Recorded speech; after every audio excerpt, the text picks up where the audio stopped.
You are doing well. Welcome to Cooped Up Live. Shit I Say, daily broadcast about just whatever's popping into my head while we are waiting on folks to join. CoopedUp.com is my website. You can visit that anytime. I sporadically post content there. I sporadically email it out. So if you'll sign up for the email alerts too, you can just talk to me in all different ways. I'm Cooped Up is my handle in all the social places. Would love a follow, particularly if you're on the Instagrams. And wherever you watch or listen to this is on Facebook Live, both on my Cooped Up page, which you should follow if you are not following it yet, my personal profile, and YouTube Live, and then rebroadcasts in audio format and all the major podcasting platforms. So click the bell, subscribe button, whatever it is, so that you always know when I have posted new stuff. Hey, Mama, how are you today? Hope you're doing well. It's colder in Texas or in Dallas than I expected today. I got dressed. I'm wearing a long sleeve shirt. Check out these sassy pants. I don't know if you can see the pattern on them, but yes. So I was a little sassy today. If you're listening on the podcast, I'm wearing some very, very loud plaid pants at the moment from the Trina Turk's men's line, Mr. Turk. So, but I left the house and I was wearing some mules shoes without socks. And got to work and realized I'm going to freeze to death today if I do not change clothes or put some more on. So I ended up coming home and putting some real shoes on with socks. And I still forgot a jacket, but we have to leave the house later.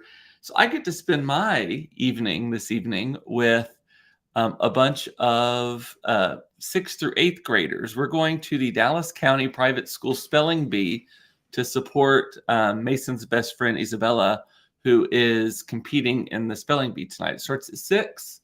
Fortunately, it's close to the house. Funny enough, Mason competed on behalf of our school. So it's 5th through 8th graders. And randomly, 3-4 years ago, whenever it was, whatever the math is on that, Mason won in the 5th grade to represent the Kessler School. And so we went, and he got knocked out on the second word. Still remembers to this day, it was doctrinaire. I don't even know what that means, but got kicked out in the second word. He started crying. I then, of course, started crying in the audience. And it was fine, though. We didn't expect him to do all that well. He's in the 5th grade and competing against eighth graders. And it turns out that the 8th grader who won at the Dallas County Bee is the kid who won the Scripps National Spelling Bee, like the whole kit and caboodle nationally. So he really didn't have a chance.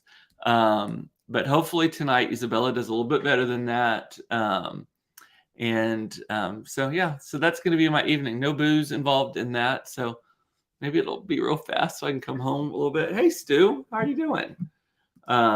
Hope you're doing well. Today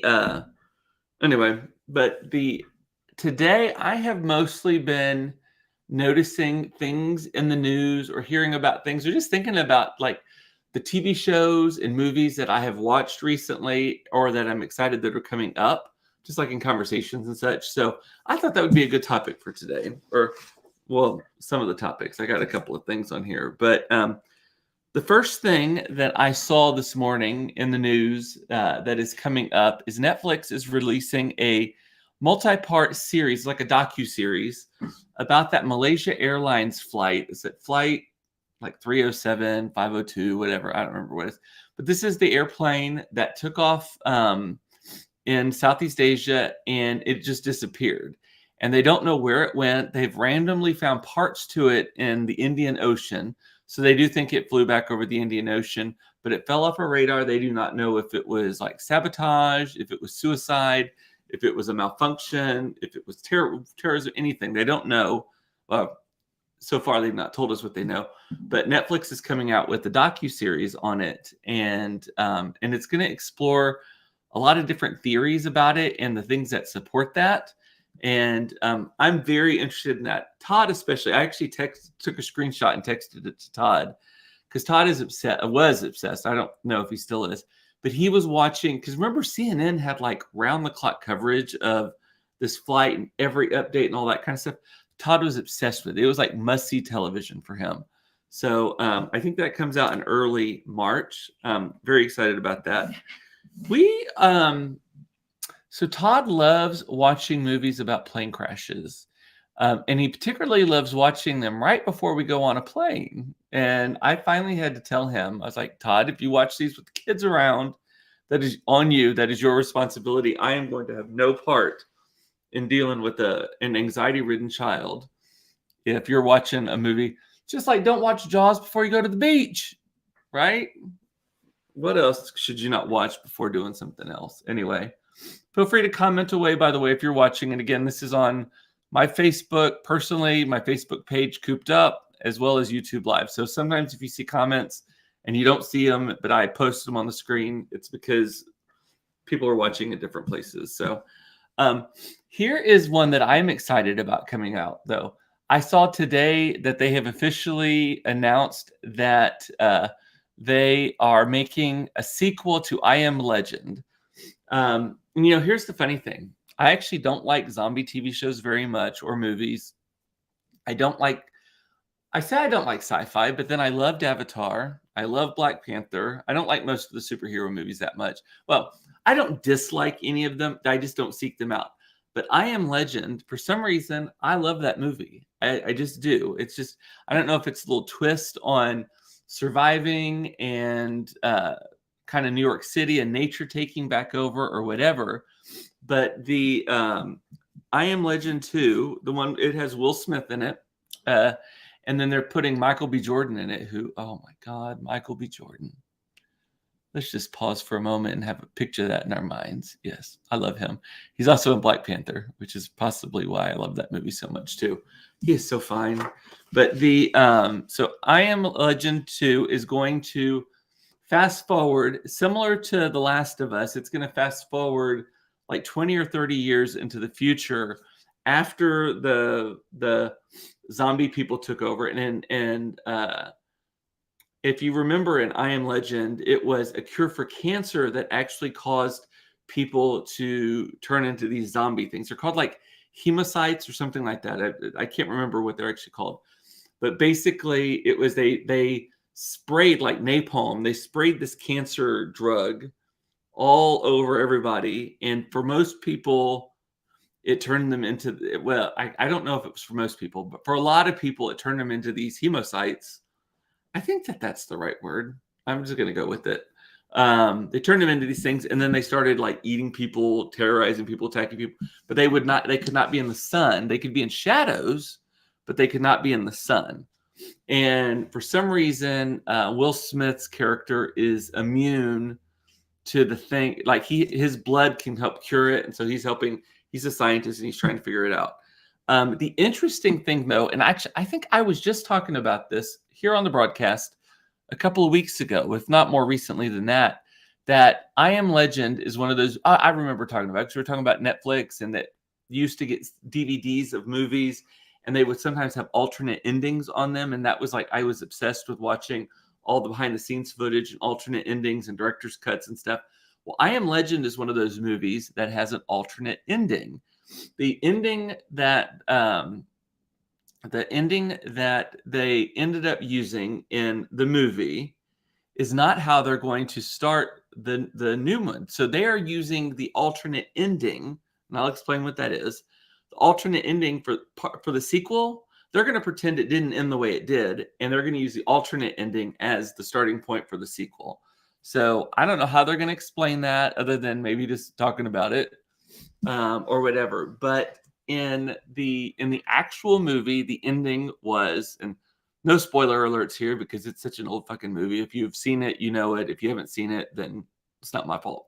In the movie, the version that they released in theaters, the ending of the movie is that all of those creatures, the hemocytes, again, I don't know if that's what they're called, but we're going to stick with it. The hemocytes are attacking him, and he's got that woman and child who he was giving safe harbor to, but then they did something wrong, and that's how all those people, the hemocytes, knew that they were in there in his lab. And so they go in and they start attacking him, and at the end of the movie, the way they released it, he gives the woman the cure, and then they run off to like a survivor colony, and he distracts the hemocytes so that they can get away. and then he blows himself up with a grenade and kills all of them, right? He kills himself and kills all of the ones that are attacking, and so that this woman and child have a chance to escape, and they, at the end of the movie, end up at the survivor colony kind of thing. So the alternate ending, which I can't remember if they did the alternate ending and it tested badly, or it was too kind or not gory enough or whatever. But in the alternate ending, and this is how the new one is going to start, is that he is testing the cure that he has developed on a female hemocyte. And it turns out it is the actual cure. Like, it's because he's tried it like hundreds of times, and they always die, or they get cured and then they die. Well, in this case, the woman did not die, and but she is the wife slash girlfriend slash lover slash partner slash whatever of the main villain, the main hemocyte in New York City, in Manhattan. And so that guy's trying to get at him and trying to get back his girlfriend or whatever. And as a compromise, I don't remember how it was negotiated, because again, it was an alternate ending, so I've only seen it like once. He negotiates a truce with them that he will turn her back into the zombie kind of thing, and then give her back if they allow them safe passage through. And so, like, the commander, the leader, whatever, of the zombie hemocyte things says, like, there's no English involved. He just like hisses and stuff. But he basically tells all of the others, leave these guys alone. And so they kind of split. And as they're walking, they're getting hissed at and stuff. But they're allowed safe passage to leave. And then they go to the survivor colony. That's how. So Will Smith is going to survive. And I guess Michael B. Jordan is one of the other survivors, or maybe he's the boy. I bet that's what it is. I bet he's the boy who is with the woman. Anna, I think, was her name. It's all coming back to me now. No, I don't think. Actually, was it a boy or was it a daughter? Maybe I don't remember it as well as I think I do. But anyway, so they allow it. And so this is in the future, and Will Smith is in it and all that stuff. And you know what? Say what you want about Will Smith. I am actually a fan of most of his work. Most movies and TV shows that he has been in, I enjoy greatly. I like his music. I think it's fun, it's inventive, all of those kinds of things. And so I don't know what's up with all of the rest of it, but like his personal stuff. But then also I like Jada Pinkett Smith has the that Red Table Talk on Facebook. That she's on with her mother and her daughter. What's the daughter's name? It's like River or something like that. I can't think of what her name is. But anyway, it's like 3 generations, and they have like these honest conversations, and it's actually a fascinating show. They had Bobby Brown talking about Whitney. They've talked about interracial adoption. They've talked about homosexuality. They've talked about all these heavy topics. And Will Smith was even on there talking about like his moment.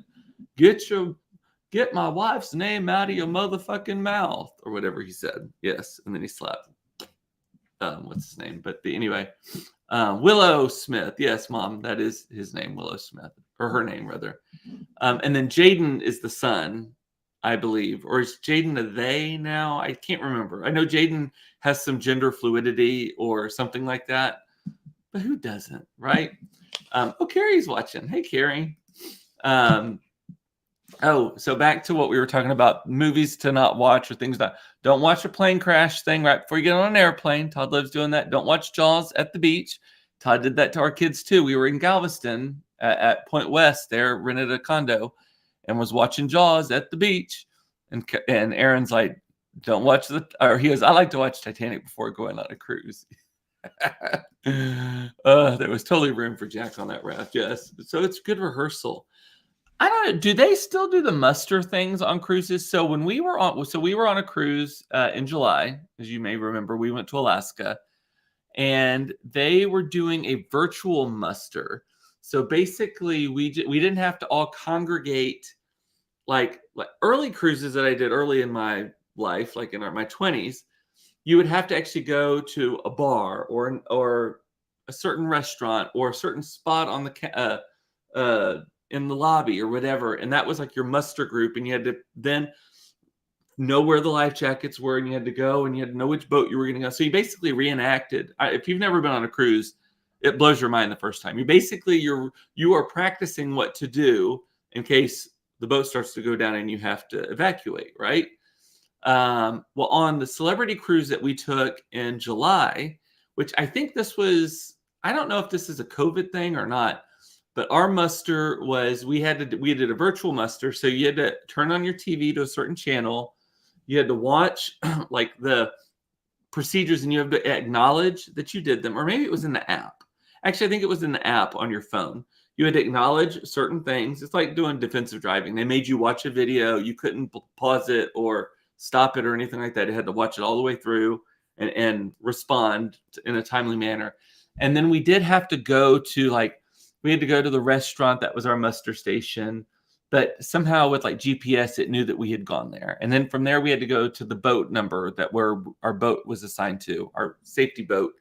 And it somehow, again, via GPS, knew that we were there or near it. So I don't know how they do it on ships now, though. I mean, I don't know if that was just a special thing for COVID or what. But anyway, so those are the two things that I'm excited about coming up on TV and the movies. The Malaysia Airlines docuseries about where it is, what it did. And then I Am Legend 2. And I didn't see when I Am Legend 2 is coming out. I just saw that they finally acknowledged. So it got green-lighted a while ago, but that they're finally starting to make it. So Garrett is saying, muster is such a buzzkill immediately on day one. I know it is. And it's kind of scary a little bit also. Because think about it. It's probably, you're going to be doing that. I mean, I guess there is merit to rehearsing it so that everyone knows what they're in for. But it'd be my luck that would all happen in the middle of the night, and I'd be in my pajamas and cold, probably drunk, or coming off of being drunk. And then the other two, so there's two other shows that we're watching right now, or movies also that we're watching that I've liked that I wanted to tell you all about. So if you've not seen You People, and I don't remember what platform it was on, I think it was Netflix or it might be Amazon. But it's called You People. It has Jonah Hill in it, who is wants to get married to his black girlfriend. And then the parents, who are Eddie Murphy, and I can't remember the woman's name, is the parents, and they're in Inglewood, California, and they're getting married, and they're very militant, like kind of Black Panther, Malcolm X, is it Muslim? Is that what they are? I think that's what they are. And he wears the hat thing and all that kind of stuff. And so, and then Jonah Hill's parents are played by Julia Louis-Dreyfus and David Duchovny, and they are like so aggressively woke, but not like it's kind of like they want to make sure that Black people know that they know Black things. Like they're just so like they want to make sure. So it's so cringe, but also I love Julia Louis-Dreyfus, and she does that cringe thing better than anybody else. It is so good. No, it's probably not going to get an Academy Award or anything, but it is a cute movie. It gets a little preachy in moments and such, but and they're Jewish also in it too. So it is a Jew. So not only is it white and Black, it's also a Jew and a Muslim marrying each other. So, it is a cute movie though. Mom thinks it's on Netflix. So, and then we're also watching a show, which I don't know what we're watching on Netflix, but I do not know what network it originally aired on, but it's called New Amsterdam. And I don't even know if it's still in the air, but it's a medical show. And it is sort of like Grey's Anatomy in a way. It's kind of like, but it's a poor public hospital instead of a ritzy like private hospital like Seattle Grace was. I don't know if that actually was a public hospital or not, but so it's a cute movie. There's multiple seasons of it. Everybody's pretty in it. There's this one actress in it who I don't know her name, but she's like number 2 in charge. And she is a Black British woman with these gorgeous braids, and she walks everywhere like Kerry Washington. She does kind of that bouncy walk, and I just love that character. Todd likes the show more than I do. I watch like every third episode. I'm not a TV, or despite all of this conversation about stuff, I don't have like, my must-see TV is RuPaul's Drag Race and The Amazing Race and CBS Sunday Morning. Those are the only things that I religiously watch. Although I've not watched CBS Sunday Morning in a number of weeks, but Todd watches stuff and I kind of flit in and out of the room, or I'm listening to it while I'm cooking dinner or whatever. And then the other show I wanted to talk about, I wanted to get y'all's opinion on this. So it's a show that everyone claims is the greatest ever. They can't wait for another one to come out. It's so good. And based on everything I told you about liking I Am Legend, you would think I would like this show, but I don't at all. It's called The Last of Us, and y'all know what it is. The Last of Us. I just cannot get into this show. I do not like it. I find it boring. I find it slow. I find the episodes way too long. I don't find it very creative. I feel like they belabor every point. The only one so I've seen the first 4 episodes. So I've watched the first 2 and thinking that, okay, first one is always bad because you got to set up the plot line and all that kind of stuff, right? And then the second one, I think I just watched it because it was on. And then the third one I started to watch. I finished it. The third one is a fantastic episode. It is gorgeous. It's well told. And I think the reason I like it is actually not anything about the rest of it. It is like a standalone episode that is has like 1% of the DNA of the whole rest of the show. It's a gorgeous, gorgeous show. Carrie's like, oh, what is it with this show? Carrie, you wouldn't like it. It's science fiction. It's zombies. It's apocalyptic, all that kind of stuff. But I say that, and you might actually love it. But so we watched so I was like, okay, well, maybe they're turning a page. Maybe episode 3 is where it gets good, and then after that, so I watched episode 4. Nope, not good. I did not like it, and I know you're gonna. I know. You're saying, oh, F that, not my jam. Yeah, I know what you don't like, Carrie. But everyone else is just raving about it. Like, I'm surprised you don't have FOMO about that, because it's the show that everyone is wanting to watch right now. They're even spoofing it on Saturday Night Live and stuff. But so I'm done with it. Like, I'm like, no, I keep wanting to know what people see in it that they like so much. The other thing on this last episode, if you've seen, and actually, I think there's 5 out now. I think I've watched the first 4. The other thing is, yeah, I know that's the case because I did not watch this week's because we were in Las Vegas. The other thing is that in the 4th episode, the commander lady of the, I don't know, you call them the resistance. I'm not sure what you would call them. She was like in charge, and I'm like, why would anyone follow her? Like, she has no gravitas. She has no sense of leadership. She has a mousy voice. You'll recognize the actress immediately, and she only plays mousy characters. I don't know why she is in this as the leader. But anyway, are y'all watching it? Comment, please, if you're watching it. And back to the cruise thing, Garrett is saying that a friend on a non-all-gay cruise. Oh, so not an all-gay cruise, a non-all-gay cruise ported yesterday in Mexico next to an all-gay cruise. Oh, yeah, because there's the Vacaya gay cruise that is right now, and it's on one of the celebrity ships. Because I know a lot of people on that one.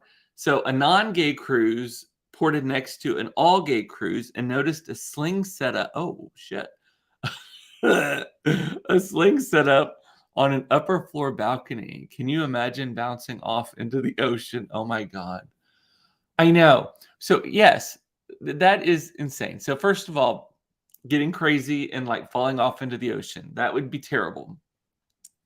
I don't know if I would rather die in the ocean or die of embarrassment of then having to call like the boat 911 or whatever it is to come up there and not have enough time to have changed out of, or I assume you put a costume of some sort on if you're doing the sling, like maybe at least a leather thing. I'm such a goody goody and such a naive person about stuff like that. Even when I like, if I need a little bit of art films, if you will, it's like the plainest vanilla of vanilla that I watch. Like, I am not into, you'll be browsing occasionally, and this is probably way too much information, especially with my mother watching. But you're like looking online. Twitter's where I do it. I don't need that much time. But you're like sorting, and you're like hot, hot, hot, hot, fisting. Oh God, no, hot, hot, hot. And then it's like some sort of thing on their face. Nope, nope, don't need a ball gag. Why are you doing that? Why are you putting two of them in there? Like, no, all of too much for me. So I cannot even imagine. And yes, that was way too much information. I just, oh, good. Thanks, Mom. I'm glad. Sam just wants to see that it is so beautiful. And here's the thing about episode 3. If you don't want to watch episode 1 and 2, episode 3 is completely independent of it. Like, there's a couple of references. Like, you have to know that they're in an apocalyptic situation. Okay. And you have to know that there's like a moment where like two people come. Sorry, I got a text that distracted me a little bit. There's a moment where there is like these two people that come and visit. They're characters from the other episodes, but it's completely irrelevant to how they're there. So yeah, you could literally just watch episode 3 and enjoy episode 3 and not have to watch any of the rest of the show, because episode 3 is gorgeous. I was crying. It's beautifully done. It is poignant.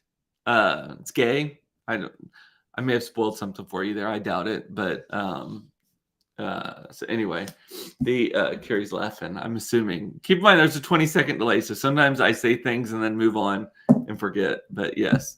And she does have FOMO about The Last of Us, but I've just sealed the deal. Yeah, don't waste your time, Carrie. And they're super long episodes. Like the first one's like an hour and 20 minutes. I'm like, that's what movies used to be. I don't want to watch a series that's an hour and 20 minutes. So anyway, and the last thing I have on my card today is to give y'all an update on what's happening with, as I said on the broadcast the other day, is Todd and I got upgraded to first class on our flight on Saturday morning, and the kids did not. And we're going to Pasadena, California to visit my new little nephew Adler and Todd's sister and brother-in-law. And I was curious. I was debating on how we were going to break it to them that they were going to be in coach and we were going to be in first class, and kind of scared of Claire a little bit because she can be like crazy about stuff like this. And turns out Todd told them already. Todd told them, and I'm like, oh, Ixnay on the Telenay. I would be terrible at Pig Latin.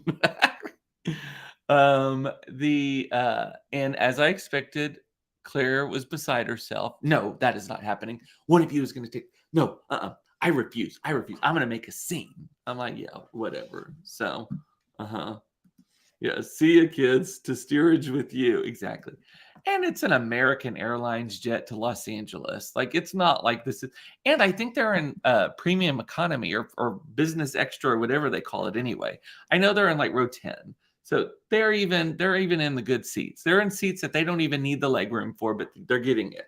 And I think they get free snacks. If you're in that section, I think you get free snacks and free booze. Not that they're drinking booze yet, but still. Anyway, so there's not going to be any update on Tuesday about that, because I will not be here Monday, because we're flying back on Monday. But anyway.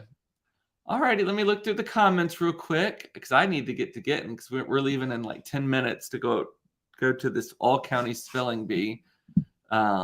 So, all right, it might be fun for them. An adventure, right? I know. They've flown all by themselves before. They had to fly from Charlotte to Dallas when Todd and I had COVID, right? And so they missed the first week of school because they were at their grandparents, and we kept them there for a week. And I was out of quarantine. Todd was not. We flew them back independently through a storm at that. And they did it. So Tell Claire she's got to cut her teeth first. Oh my God. Not even main cabin Shut the fuck, sit down and shush. Yeah, exactly. My kids are spoiled. I'm not going to lie. When they're spoiled because I refuse to not be spoiled myself. So I bring them with me to my experiences and it's ruining it for them. So, all righty. Well, with that, I'm going to say bye. I love you. It's important to know you were loved. I love that you watched this. Thank you so much for my daily dose of external processing therapy. I should be here tomorrow. So take care of yourself. Don't should yourself to death. And I'll see you tomorrow at 4:30 for another episode of Cooped Up Live. Should I say, talk to you later. Bye.